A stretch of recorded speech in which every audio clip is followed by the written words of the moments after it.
Bago pa lang at sa mga bago, welcome na welcome po. No, it's not about religion. It's about the love of God for us. It's about Jesus in our lives. Na siya ay napako sa krus, namatay maguli, namatay siya at nabuhay maguli sa ikatong araw. At tayo nabigyan ng pagkakataong mabigyan ng buhay na walang hanggan. Amen? Kaya po, welcome na welcome po kayo and feel free kung may tanong po kayo. Pwede nyo po ko tayo mamaya kasi aalagaan ko na po sila eh. Kailangan po nilang mag-grow. Amen? Katulad po yan ng pag nagtanim kayo ng halaman. Di ba po? Pag nagtanim ka ng halaman, pag pinabayaan mo yan, ano mangyayari? Mamamatay. Di ba po? So kailangan, pag nagtanim ka ng halaman, aalagaan mo. Paano mo siya aalagaan? Bibinyagan mo ng tubig, tapos paarawan mo. Tama? I-nurture mo ng mabuti. Kasi kapag may alaga ka, pag pinabayaan mo, kanino ka mananagot? Sa boss mo. Tama? Sino ang boss natin? Si Lord. Pero bilang dito sa lupa, nagtatrabaho po kayo, pag pinabayaan yung alaga nyo, na pinabantay sa inyo, kanino kayo mananagot? Sa kay amo, di ba? So pag papagalitan ka niya, or ang pinakamalala po is, tapos ka na. Tapos na kontak mo, hindi na sa Pilipinas. Pero hindi natin haya ang mangyari yan. Amen? Sapagkat tayo anak ng Diyos. Amen? Kasi mga anak ni Lord, pinagpapala. Amen? Ang mga anak ni Lord, binibless niya ng kagandang loob niya, ng good health, ng divine protection. Ang mga tunay na anak ng Diyos, hindi napapahiya. Amen? Kasi gusto ni Lord na maparangalan siya sa ating mga buhay. Amen? Amen. So, sa hapon pong ito, ang binigay ng Panginoon sa akin na kanyang mga salita is the fruit of the Spirit. Alam po natin na, alam na natin to. Sa mga bago po, ito po ay bunga ng Espiritu. At malalaman niyo po, ano po ba ang mga fruit of the Holy Spirit. So, ngayong hapon, namnamin natin ang salita ng Diyos na tayo mabusog. Buksan po natin ang ating mga puso. Amen? Buksan natin ang ating mga buhay sa Panginoon na, Lord, here am I. You are welcome. Feel free to move, Holy Spirit, sa aking buhay na mabusog ako sa hapon ito. Amen? Na magamit natin siya araw-araw. Kasi po, kung matagal na tayong Kristiyano at hindi pa rin tayo nagbabago sa ating mga ugali, saan po ang fruit of the Spirit na binigay ni Lord? Amen? Kaya ngayon po, kahit alamin na to, it will be a refreshing. Amen? Ito po ay magiging reminder sa atin ni Lord na kapag anak ka ng Diyos, busog ka sa banal na Espiritu. Amen. Sa kanyang mga bunga.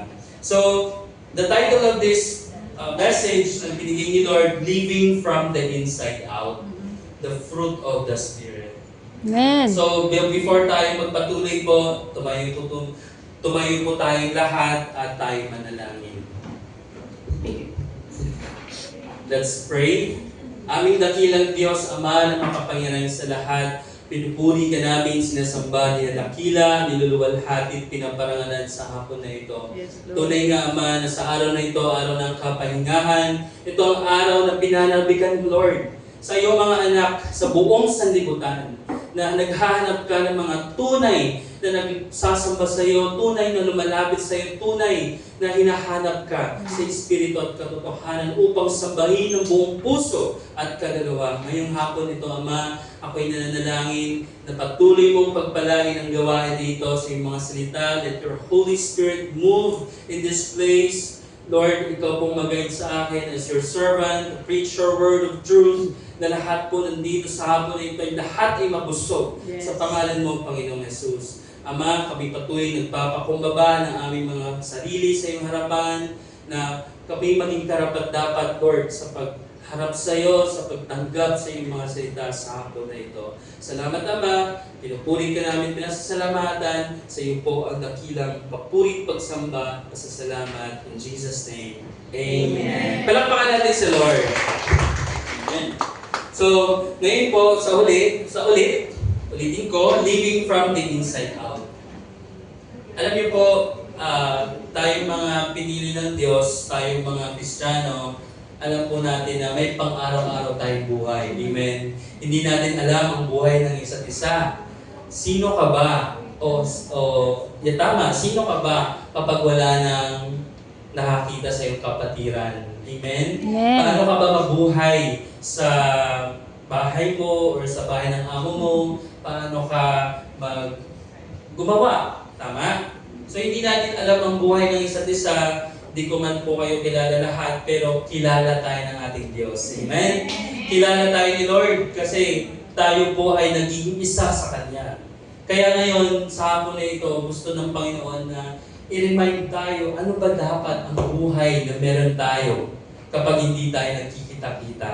Amen? From Monday to Saturday. Kasi Sunday, kapahingahan, panahon nito, time ni Lord. Diba? Paano po ba tayo mamuhay sa araw-araw? Hindi lang sa Monday to Saturday, kundi every Sunday din. So, every day of the week, 24/7. Amen? So, ang fruit of the Spirit, dito po natin makita sa Galatians chapter 5. Galatians chapter 5, verse 22 to 23. So, please open your Bible po. Okay.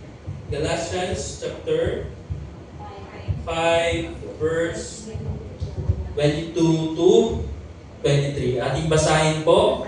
But the fruit of the Spirit is love, joy, peace, long-suffering, gentleness, goodness, faithfulness, meekness, temperance. Against such there is no law. So, nagbabasa po ako ng King James Version. Tagalogin ko po.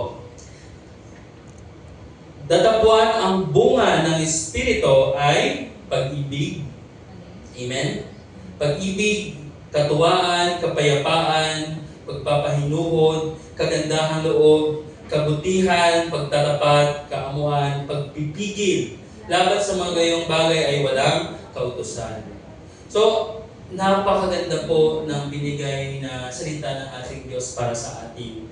Kasi everyday, alam po natin na pag may problema na, pag may inaharap kang mga pagsubok, especially pag ang pamilya mo sa Pilipinas, ano na, di ba? So parang kada sahod mo na lang, expected mo na magpadala talaga, no? Pero hindi po natin pinipigilan yun. Kundi paano ka mag-response kung may humihingi na sa'yo, di ba? Pero sabi nga sa salita ng Diyos, pag ikaw ay nagbibigay sa Panginoon, mas lalo kang bibigyan. Pag binamahal mo pamilya mo, mas lalo kang bibigyan kasi nagbibigay ka. Pero, may pero. Pero minsan, siyempre, when it comes sa, example, sa Pilipinas, maraming humihingi. Siyempre, kailangan mo rin na maging matalino. Kailangan maging wise. Kasi paano yan pag iniwan ka ng anak mo ng ganito, ng mahal, iPhone 17 Pro Max. Di ba? So, alam mo yung feeling na pagod na kakatrabaho dito sa Hong Kong, pawis ka na, pawis at dugo mo, naghahalo na, di ba? Kasi minsan, nasasaktan ka sa trabaho. So, alam niyo po yun yung hirap ng trabaho. Ako po, saludo po ako sa inyong lahat. Sa pangalan ng Panginoon, great ni Lord sa inyong buhay kasi sinakripisyo nyo yung time, yung panahon, yung effort nyo para lang na maipakita sa iyong pamilya na mahal mo sila. Amen? Amen. Kaya nakikita ni Lord ang iyong mga puso. Kaya expect nyo po, the heaven is open in your lives. At expect nyo po, punong-puno ng pagpapala ang nakaabang sa inyo at binubuhos na ni Lord sa inyong buhay. Amen? Kasi nakita niya na itong anak ko, isinakripisyo niya yung kanyang oras, yung panahon, yung kanyang buhay na malayo sa kanyang pamilya para lang matulungan ang kanyang mga anak, ang kanyang pamilya. Amen po? At doon pa lang, pinapakita mo na may pag-ibig ka sa iyong mga pamilya. At yun ang bunga ng Espiritu. Amen? Amen. Kaya yun yung pag-ibig na, alam mo yung feeling na, Lord, hirap na ako dito, pero ginagawa ko to kasi mahal ko ang pamilya ko. Yun yung pag-ibig na binigay ni Lord sa'yo. Amen? Na isipin mo lagi, I am full of love. Yung love na hindi unconditional. Because the love of God is unconditional. So, yun po yung dapat natin laging isipin na, Lord, punuin mo ko lagi ng iyong pagmamahal. Kasi ang pagmamahal ng Diyos hindi nagbabago kailanman. Kaya ibinigay niya ang kanyang bugtong na anak para sa atin po. Na, tanungin ko kayo, pag may isa kang anak, kayo sa isa kong anak, kaya mo bang ialay doon sa kaibigan mo para lang siya mabuhay? Di ba? Ang sakit, no?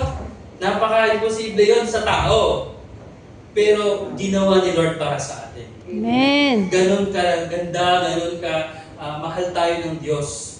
Kaya kung minahal ka ni Lord, kung minahal ka niya, binigay niya ang buhay niya sa'yo, how much more na tayo magmahalan din. Kung may kaaway ka ngayon, isipin mo, Lord, punin mo ko ng pagmamahal.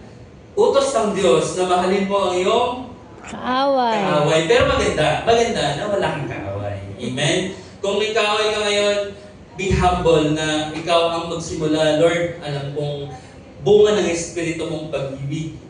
Kasi hindi ka mapapanatag kapag may kaaway ka. Tama? Nakakatulog ba kayo sa gabi? Ay, nakakatulog? Naiisip ko siya. Baka masarap matulog, ma'am, no? Na masarap matulog kapag wala kang kaaway. Kaya, love lang. Alam niyo po, merong compose si Bishop Carney na love lang. Narinig niyo na yon? Yes.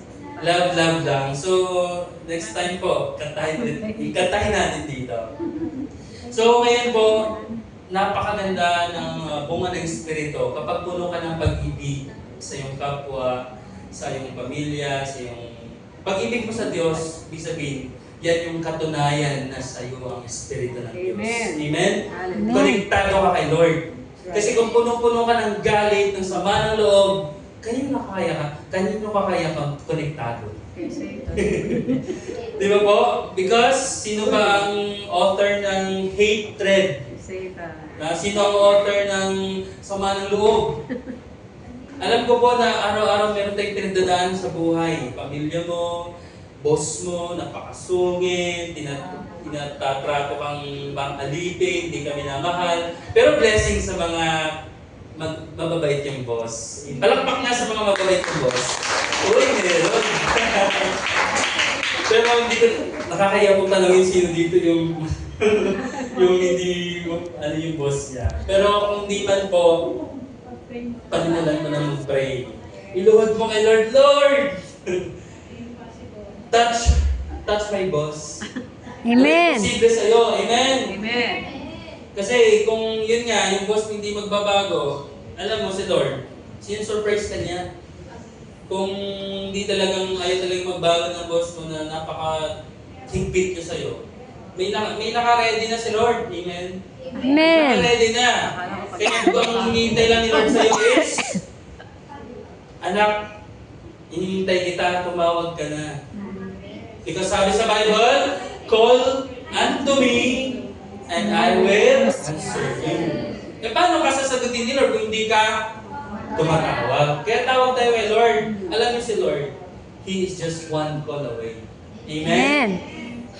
And lagi niya tayong sinasagot. Pero kapag yung hinaing mo sa Kanya, is alam niya mapapahamak ka. Alam niyo yung sagot ni Lord? Anak, mapapahamak ka dyan. Huwag yan. So, i-redirect ka niya doon sa way na i-bless ka niya. Amen? Amen. So, yun po, punong-puno tayo ng pag-ibig. And, isa sa mga katibayan na tayo konektado kay Lord, punong-puno po tayo ng kagalakan. Joy. Amen? Kasi, alam niyo po, pag joyful ka lagi, pag masaya ka lagi, according to science, sa science na, pag-aaral, ang katawan mo ay nag-create ng masayahing cells. Yes, masayahing hormones. Pag masaya ka lagi, pinapatay niya yung yung tawag doon, cortisol. Alam niyo po yung cortisol? Para na ganun tayo ng science na. Alam niyo po yung cortisol? Yung cortisol ay stress hormones. Ang stress hormones, dumadami yan sa katawan mo kapag lagi kang stress. Ano ba ang dahilan ng stress? kulang na ba ako sa budget, ang mahal na dito sa Hong Kong, ang tubig ko, dollars, grabe. Alam niyo ba, first time ko sa Hong Kong nung Sabado lang, last week. Tapos sabi ko, wala akong tubig. Bibili ako tubig, tinilan ko yung presyo, grabe. $12, $15. Tubig lang. Sa atin sa Pilipinas, 20 pesos lang na, 15 lang na eh. Pero God is good kasi binigyan ako ng wisdom ni Lord. Alam niyo po ginawa ko? Diba sa Hong Kong dito back para hindi kayo, or hindi naging uso yung mga jug na blue. Diba uso dito mga bottle lang. Alam niyo, binigyan ako ng wisdom ni Lord. Dumaan ako dyan sa $2 shop. Nakita ko po yung napakalaking parang siya, ilang galon kaya. Basta yung ganyan siya na blue. Tapos ang dami na, ang laki na niya. So ang ginawa ko para siyempre, kahit na may budget, siyempre kailangan pa rin natin maging wise sa paggasta ng pera, di ba? So ang ginawa ko po, refill na lang ako dyan sa park. Kasi ang mahal ng tubig $12. So yun nga, so nabawasan yung stress doon na park. Kasi sabi ko, pag laging $12 araw-araw, grabe, nakakailang, ka na, di ba? So, yun po yung binigay sa akin ng Mr. Lord na, yun, binigyan niya ako ng ganung galon, yung galon ng tubig na kasya pwede siya for 2 days na inuman. Kasi di ba yung maliliit na batas, parang ilang oras lang po, no? Yun, pang 2 days talaga siya. So, nakakasave po. So, ngayon, yung joy ko, syempre, alam mo yung mga cells sa katawan ko, nagsisigalakan sila. Alam mo, naiiwasan yung mga sakit-sakit. Kasi di ba pag stressful ka po, parang pag si lagi kang Pacquiao. stress, lagi ka malungkot, ano nararamdaman mo after? Masakit ang batok mo, masakit ng tagiliran mo, masakit ng pakiramdam mo. Kasi saan ang joy? Amen? Pag wala ang joy, wala ang kagalakan, stressful ka. Kaya sa mga walang kagalakan, sa mga stressful ngayon, hingin mo na kay Lord. Amen? At kapag nagkaroon tayo ng syempre, may synergy po akong dinedemo, so yun po, nakakaalis din ng stress. Instrumento lang yun ni Lord. Pag nakita yung demo, mabibless po kayo.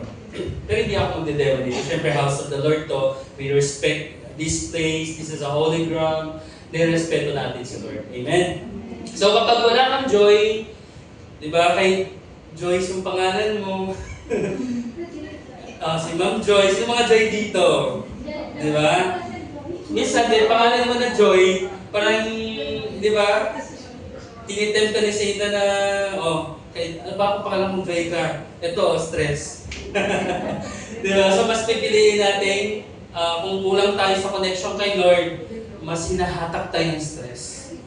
Kaya, labanan natin ng stress. Amen? Amen. Anong gagawin natin? Tayo'y magpuri kay Lord. Lumapit sa Panginoon at sumamba, kumanta. Lord, punuin mo ako ng fruit of your spirit. Lord, punuin mo ako ng espiritu mo. Kasi alam mo po, yun yung connection, yung katibayan na konektado tayo kay Lord. Punong-puno tayo ng kagalakan. Kasi kung puno-puno ka ng galit, ng inggit, ng insecurities, puno-puno ka ng worries, kaninong bunga kaya yan? Diba? So alam na natin, kapag alam stress ka na, hindi ito bunga ni Lord. Kailangan ko na lumapit kay Lord. Lumapit ka na agad, pray ka na agad, Lord. Touch my heart, fill me with your spirit, lumapit ka, magpaka-refresh ka sa Panginoon. Amen? Kasi ang Diablo, kahit saan natin yan, kahit saan ka man pumunta, nakatingin yan sa'yo. Nakaabang yan sa'yo, kailan ka kaya maghihina. Yan. Kapag nakahanap ang Diablo ng butas sa'yo, papasok yan at magkikreate sa puso mo na, sige, sigaw ka na, magbura ka na. Hinihingi sa'yo yung wag mo bigyan. Diba, ganun yung kaaway. Kaya mas piliin po natin na punuin ang ating puso ng pag-ibig at kagalakan. Amen? And punuin natin ang ating buhay ng pasensya. As in big word. Patience. Sino po dito minsan sawa ka na? Sawa ka na, puro pasensya kasi inaabos ng pasensya. Pero alam niyo po, kahit ilang beses tayo, hindi naman natin sinasadya, kahit ilang beses tayo nagkamali, kailan ba tayo hindi pinagpasensya ni Lord? Amen? Amen. So kung pinagpapasensyahan tayo ni Lord, how much more sa ating mga kapatid, sa ating mga kapatiran sa church? Diba? Minsan kasi may mga nag-away-away, may hindi natin na expected yan. Pero mas piliin natin magpasensya. Because if we are doing that, we are doing it for the glory of God. Amen? Kaya laging may patience. Kaya yung amo mo ka hindi pasensya na. Pero pasensya pa rin. Amen? Kasi yan yung bunga ng Espiritu. Wala kang magagawa. Bunga ng Espiritu yan. Pag punong-puno ka ng bunga ni Lord, ng Espiritu niya, punong-puno ka ng pasensya. Pagpasensyahan mo na. Kasi alam mo, pag nagpasensya ka, ayun o, bukas ang langit sa'yo. Kasi pag hindi ka nagpasensya, sino nakaabang?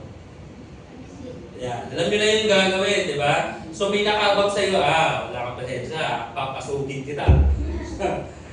So pag nasanibang ka na, lagot ka. So ngayon, labanan natin sa pangalan ni Jesus. Amen?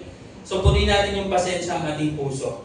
Sapagkat ginagawa natin yan sa glory of God. Amen?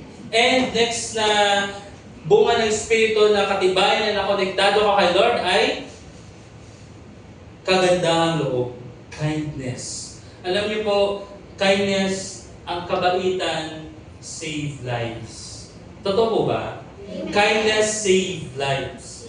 Kasi pag hindi mo kilala ang tao, tapos sinungitan mo, hindi mo alam na na-depressed pala siya, may problema siyang pinagdadaanan, tapos, di ba? Di mo alam yung nangyayari, nagpakamatay. So, ito po ay bunga ng Espiritu, yung pagiging mabait. Mabait lang po tayo.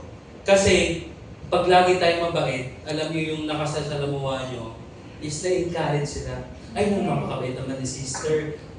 God bless you more. Amen? And na-observe niyo po, pag lagi tayong mabait, may declaration po sa inyo na more blessings po sa iyo, sis, ma'am, Brad, more blessings sa iyo. Napakabait mo. Ibig sabihin, pag napakabait mo, punong-puno ka ng Espiritu ng Diyos. Amen? Kasi yun nga po yung nature ni Lord eh.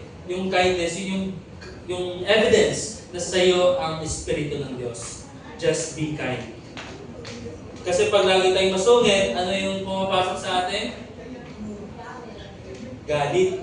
Kapag may galit, ano yung next? Hindi gagawa ka na ng mali. So, hindi po gusto ni Lord yun. And, kabutihan. Goodness, integridad at yun. Kapag lagi kang mabuti, alam po naman natin na good works cannot save us. Alam niyo po, Ma'am Zenny, Ma'am Joyce, ang mabuting gawa, hindi po talaga yan makakapagligtas sa atin. Yung good works itself, ang tunay po na makapagliligtas sa atin, si Jesus. Amen. Kasi sabi po ng Bible na Jesus is the only way, the truth, and the life. No one comes to the Father except through me.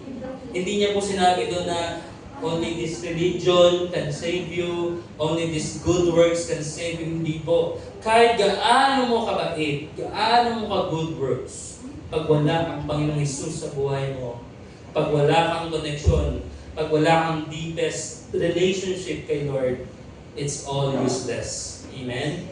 Kaya po dapat malaman ng buong sangkatauhan na ang Panginoong Hesus, ang anak ng Diyos, ang ating Diyos at tagapagligtas, ay siya lamang makapagliligtas sa atin. At kapag nasa iyo si Lord, ano nga sabi ng kanta kanina? Kapag siya'y nasa iyo na ang lahat-lahat. Sino ba may-ari ng langit at lupa? Si Lord. Sino may-ari ng pera niyo? Si Lord. Sino ang nagbigay ng blessing sa iyo? Si Lord. Sino nagbigay ng good health sa iyo? Sino nagbigay ng protection sa pamilya mo? Sino nagbigay ng pamasahe papunta sa Pilipinas at pauwi dito? Oh. So ano gagawin natin? Siya lamang ang ating buhay. Amen? Kapag siya'y sentro ng iyong buhay, lahat makakain natin. Lahat magagawa natin. Amen? Kasi sabi niya sa Philippians 4:13, I can do all things through Christ which strengthens me. So yun po. Si Lord lamang ang ating kalakasan. At kabutihan, gentleness, pagiging gentle. No? Lagi tayong magpakumbaba. Amen? Huwag tayong magmataas. Kasi minsan, yan yung ginagamit ng kaaway. Para tayo'y lugmukin. No? Tayo'y hatakin papunta sa kanyang kaharian ng kaaway. Kaya laging be humble. Amen? Kung alam mo yung kapatid mo, nagmamakataas na, nagmamayabang na, ikaw be humble kasi anak ka ni Lord. Amen? Ibig sabihin, pag nagiging humble ka, you have the right connection with God. Yun yung evidence. Amen. Pag iisipin mo, oh, dito ako sa Hong Kong, dyan lang kayo sa Pilipinas, malaki saldo sa inyo. Diba? Minsan kasi may ganong part. Kapag nasa ibang bansa na tayo, ang feeling natin, parang yung mga tao na naiwan sa Pilipinas, parang, di naman lahat, no? Meron lang, na feeling natin na may part na, oh, mas mataas na ako sa iyo. Diba? Yung mga classmates mo noon na hindi nakapag-abroad or mga kapitbahay mo na nandun sa kanila, may part na ginagamit yun ng kaaway para magpataas tayo sa kanila. Pero hindi yun Espiritu ng Diyos. Amen? Ang gusto ni Lord, be humble. Because the more you are humble, the more itataas ka ng Panginoon. Amen? Amen. The more na naging humble ka, lahat-lahat ng kailangan mo, lahat ng mga sa buhay mo, sa pamilya mo, ibibigay niyang Panginoon. Magpakumbaba ka lang. Kapag ang kasama mo, kahit sa kapatiran mo sa church, alam mo yung nagmamalaki na, nagbabayabang na, mas piliin mong magpakumbaba.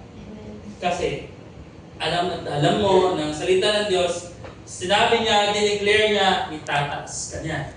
Amen. Hindi mo pa nararamdaman ngayon, mararamdaman mo na bukas sa makalawa na, Lord, ito pala ang pangako mo, itataas mo ako. I-increase ni Lord yung sahod mo. Amen! O, paano i-increase ni Lord yung sahod mo? Hindi ka nagpakumbaba.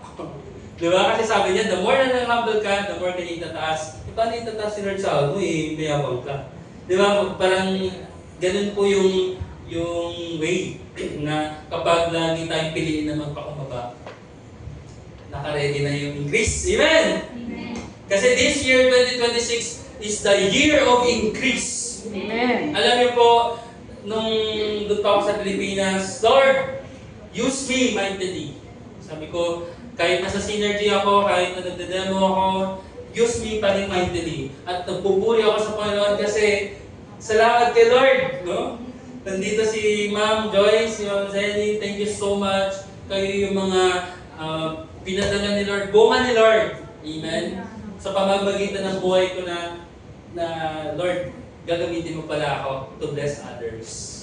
We are blessed to Bless. bless. Kaya pag pinagpala ka ng Panginoon, i-bless mo rin yung iba.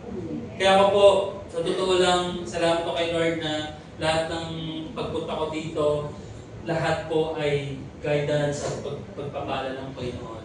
At marami pa, hindi lang ako, lahat tayo. Sabay-sabay tayong ano kayo na kanina yung kanta? Sabay-sabay tayo. Yayaman. Amen. Kasi gusto ni Lord. Sabay-sabay tayo yayaman hindi lang sa pera lang, kundi sa punong-puno ng kanyang Espiritu. Na meron tayong love, meron joy, meron peace, patience, kindness, goodness, and gentleness. And lastly, dito na tayo magtatapos, ang self-control. Kaya lagi po tayong magkaroon ng pagpipigil. Kasi pag hindi natin napigilan natin sarili, tayo kay tanim sa ears natin. Alam niyo po, pag nakarinig ka na dito, pag pinasok mo dito, ano na kasunod doon? Actions. Diba? Kaya pag narinig mo, huwag mong papuntahin dito, ilabas mo lang. Amen? Ilabas mo sa kabila. Pag pinagalitan ka, ilabas mo sa kabila. Be humble. Kasi you have the right connection with God. Amen? Kaya, lagi natin tandaan ang bunga ng Espiritu ng Diyos sa ating buhay. Palampakan natin siya. So, tayo po tayong lahat at tayo po ay magpasalamat, manalangin sa Panginoon sa kanyang mga salita sa hapon na ito. na tayo ay ni-remind ni Lord na mabuhay sa Kanyang Espiritu. Punuin natin ang ating sarili ng pagmamahal, ng kagalakan, ng pagpipigil, ng kagandahang loob, lahat. Ito'y ebidensya na buhay ang ating Diyos sa ating buhay. Let's pray. Purihin ka, Ama, purihin ka, Panginoon Jesus, purihin ka, Holy Spirit, sa hapon na ito. Tunay nga, dakila ang iyong salita, Yes. makapangyarihan. Kami yung pinagpapala, ginagamit mo, Lord, ang iyong lingkod, upang ibahagi ang iyong buhay at makapangyarihang salita, na ito'y mabubusog. Mabubusog kami sa iyong mga salita. Dahil ito, Ama, we receive your word this afternoon, Lord, na mapuno kami ng iyong buhay at makapangyarihang salita. Mapuno kami ng iyong mga bunga ng Espiritu. Punuin mo ang aming mga puso ng pagmamahal. We have love, we have joy always. Iwasan namin ang mga stress, kundi piliin namin there's joy in your presence every day, Lord. And patience, and kindness, and goodness, and gentleness, faithfulness, and self-control. Pagpalain mo po ang bawat isa sa hapon na ito, na lalabas ang bawat isa na may puno-puno ng pagpapala galing sa iyo, tinanggap na ang mga pagpapala sa iyo. Ng kagandahang loob doon, ng good health, ng protection sa kanilang mga pamilya, sa kanilang mga buhay, sa kanilang mga trabaho. Lord, I pray for increase sa bawat isa. Sa pangalan ni Jesus, we declare blessings and goodness from you, Lord, na kami rin ay gamitin mo for your glory. Salamat po, Ama. Salamat sa dakila mong kapahayagan sa iyong mga salita sa hapon na ito. At kami po ay pinagpala mo na. Sa Ama, lahat po ng papuri, karangalan, pagsamba at pagdakila ay tanging sa iyo lamang, Lord. In Jesus' name we pray. Amen.